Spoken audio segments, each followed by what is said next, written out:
Hey guys, Adam here. Today I want to share with you 5 great little tips for improving your B-roll, stepping up your B-roll game. B-roll forms a big part of any wedding film, any video production at all really. So it's important to keep on improving, keep on being inspired and always be looking to the next level. Earlier this week, I uploaded a video about getting B-roll on the fly using your phone, or essentially anything else that you have to hand, Don't feel limited by the tools at your disposal, was the idea behind that video. And talking about that kind of led me on to make this video. So the first tip is exactly that, shooting B-roll on your phone. Don't be afraid to use any tool at your disposal.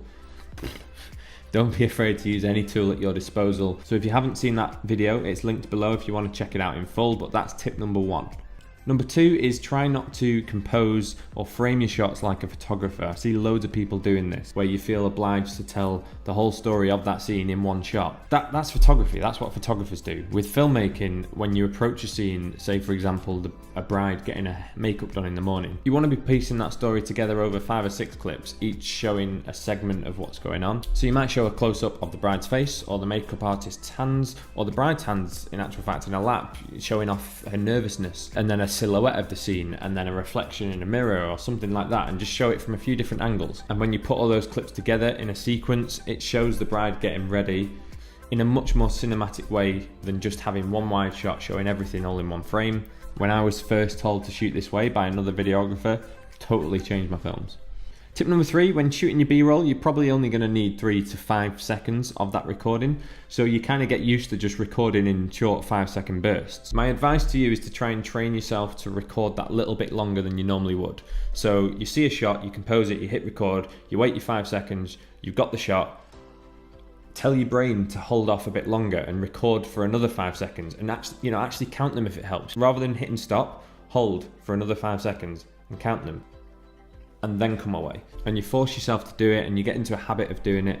And the reason I do this is to give myself a little bit of wiggle room in terms of audio. You might have a clip that has some nice ambient audio over it, like the bride laughing or a bit of crowd chatter or something like that. And by getting into the habit of recording for a bit longer than you normally would, you're gonna end up with a usable 10-15 second audio clip, rather than a piece of audio that just cuts out after 3 seconds that you can't use.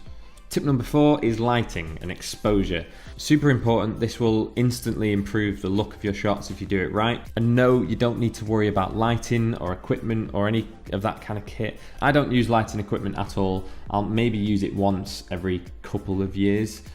Natural light all the way for me. So every time you pick up your camera and compose a shot, you want to expose for the brightest part of the image always. Make sure that that brightest part isn't blown out too much. This might mean darkening your subject to the point where you can only see little bits of highlight on their face, or it might even completely silhouette the subject. That's okay. You don't have to feel like the bride's face or the people's faces need to be perfectly exposed all the time at the expense of blowing out the rest of the scene and all the light behind it, which is going to look nicer, that the intimate shot of just the highlights on a face, or seeing a whole face with the rest of the image blown out, which looks more cinematic.